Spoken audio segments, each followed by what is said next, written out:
ગુજરાતના વકીલોની માતૃ સંસ્થા બાર કાઉન્સિલની ચૂંટણીની તૈયારીઓ તેજ થઈ ગઈ છે। ગુજરાત બાર કાઉન્સિલની ચૂંટણીમાં ઉમેદવારી પત્રક ભરવાનું શરૂ થઈ ગયું છે। બાર કાઉન્સિલની ચૂંટણીમાં ગુનાહિત ઇતિહાસ ધરાવનારા કોઈ ભાગ નહીં લઈ શકે। સુપ્રીમ કોર્ટના નિર્દેશ અનુસાર રચાયેલી કમિટી તરફથી નિર્ણય લેવામાં આવ્યો છે। ઉમેદવારોએ ડિક્લેરેશન અને સોગંદનામા સાથે ફોર્મ ભરવા પડશે। ક્રિમિનલ કેસ ડિસિપ્લિનરી કમિટી સમક્ષની કાર્યવાહી કરવી પડશે જાહેર। ડિગ્રીની ખરાઈ સહિતની વિગતો સોગંદનામામાં જાહેર કરવાની ફરજિયાત રહેશે। કોઈપણ ઉમેદવારનું નામ વોટર લિસ્ટમાં હોવું ફરજિયાત છે। ઉમેદવાર સામે 7 વર્ષ કે તેથી વધુ ગુનાની જોગવાઈવાળા ગુના હશે તો તેઓ દાવેદારી નહીં કરી શકે। ઉમેદવારને 7 વર્ષ કે તેથી વધુની સજા થવી હોવી ન જોઈએ।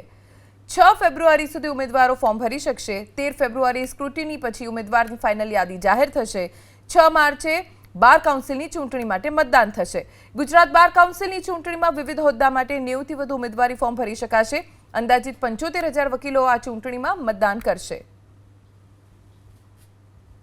આ વખતે નામદાર સુપ્રીમ કોર્ટે આર્ટિકલ 142 નીચે પોતે જ ડાયરેક્શનો આપેલી છે કે ઇલેક્ટોરલ રોલ કેટલો પસંદ કરવો, ક્યારે પ્રસિદ્ધ કરવો, તે ઉપરાંત નોમિનેશન ફોર્મની તારીખ, વિથડ્રોવલની તારીખ અને ત્યારબાદ ઇલેક્શનની તારીખ, આ તમામ હકીકત એમના જજમેન્ટમાં જણાવી છે।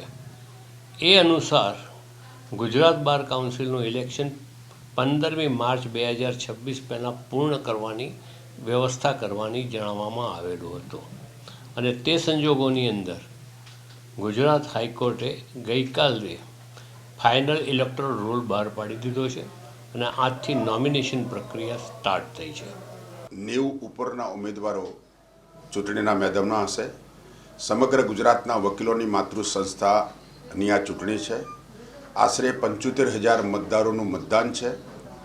સમગ્ર રાજ્યની જનતાનું પણ આ ચૂંટણી ઉપર ધ્યાન કેન્દ્રિત છે એટલા માટે કે આ વકીલોની ચૂંટણી છે અને આ ચૂંટણીનું મહત્ત્વ ન્યાયતંત્રની અંદર બહુ જ મહત્ત્વપૂર્ણ હોય છે।